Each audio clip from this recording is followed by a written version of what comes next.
Hey, welcome to 7-4. As promised, we'll be doing some modeling of exponential growth and decay. This involves exponential regression. You remember we did linear regression with the calculator. And in this case, we'll take a data, we'll recognize that it has an exponential behavior, and then we use an exponential regression function in the calculator to get an equation that best describes the situation. The activity for this lesson begins on page 419 and goes on through 420. I have some sheets of paper with bars marked on it that would enable you to do this experiment.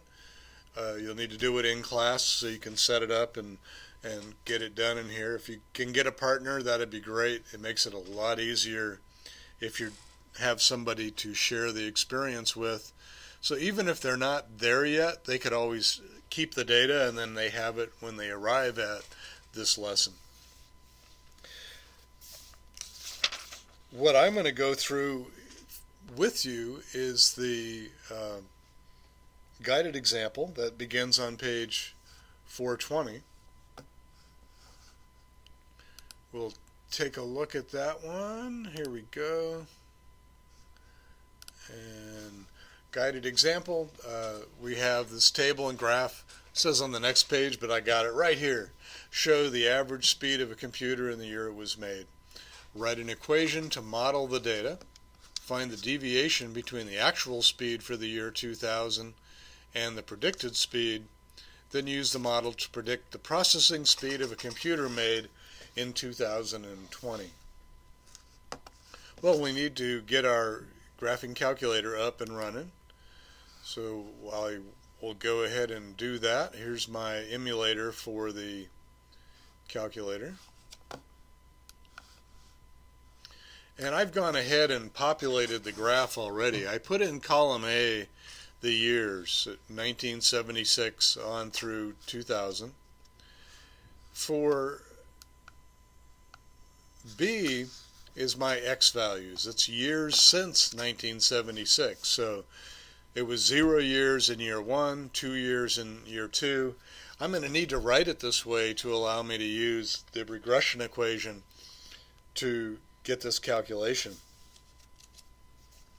And then finally, in the last column is the speed that was given in megahertz, and I've just filled in the data. So you want to go ahead and do that. Pause the recording while you go ahead and populate your graph. I'll wait right here. When you're done, come on back and we'll continue and do the regression calculation. Okay, welcome back. I hope you got your data in right. This is one of the biggest problems at this point is entering your data incorrectly. So you want to scan it as you go along and look for any inconsistencies, numbers that you switched the values on or doubled up on, something like that. You'll never know. We've got our table. I'm going to go to menu, and in menu I've got a number of choices. Statistics is one that I want because I would like to get a stat calculation, which is this regression analysis. So I go to for statistics, I go to stat calculation, and in stat calculation I see that I have exponential regression for letter A. I'm going to click on exponential regression. And I got my X list, Y list, which is not listed, and finally where I'm going to save this to. My Y list is in column 2. So I'm going to, since it's flashing, I'm going to go ahead and copy this first one.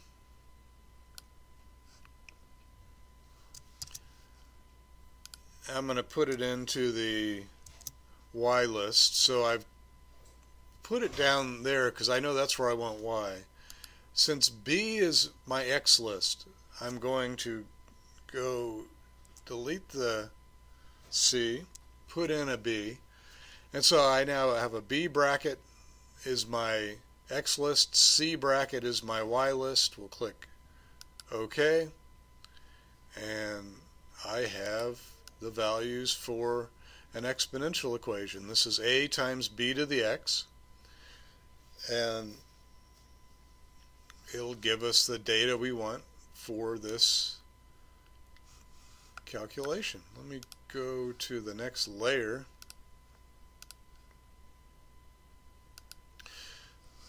And the exponential equation that best fits this data is given by this calculator.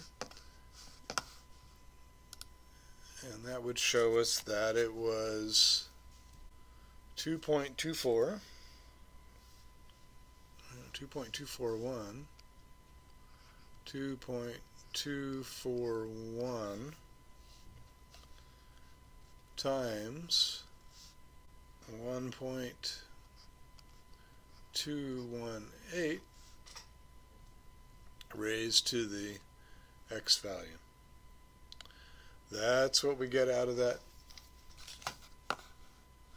calculation, and 1.218, and now we can use this to begin to predict some values.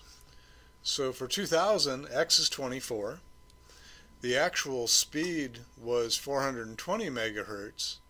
We're going to put 24 into the equation and find the predicted value. So we'll go back to our calculator.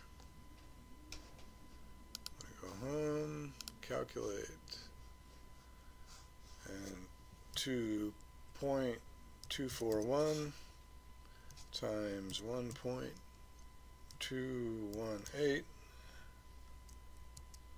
raised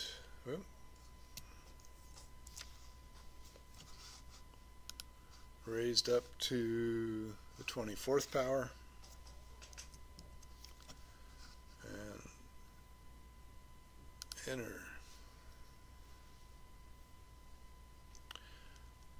And looks like if we round this is about 255 megahertz versus 420.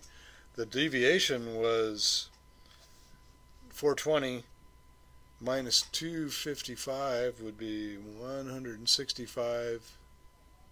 No, minus 255 is 165. The actual processing speed in 2000 was 165 megahertz, more than the predicted speed. The year 2020, it's 44 years after 76, so we can put this into the calculation. This is 2.241. This is 1.218. This is 44 years. So the predicted processor speed for the year 2020 was times parentheses 1.218 close parentheses raised to the 44th power, enter, and we get a whopping 13,150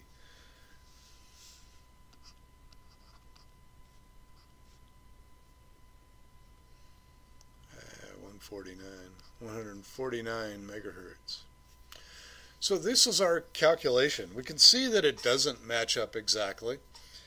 What is true when you do regression is you need to do it within a limited range of values and evaluate it within that. If you go out too far, it is a little bit more difficult to see what actually has happened in a population and how that affected the results.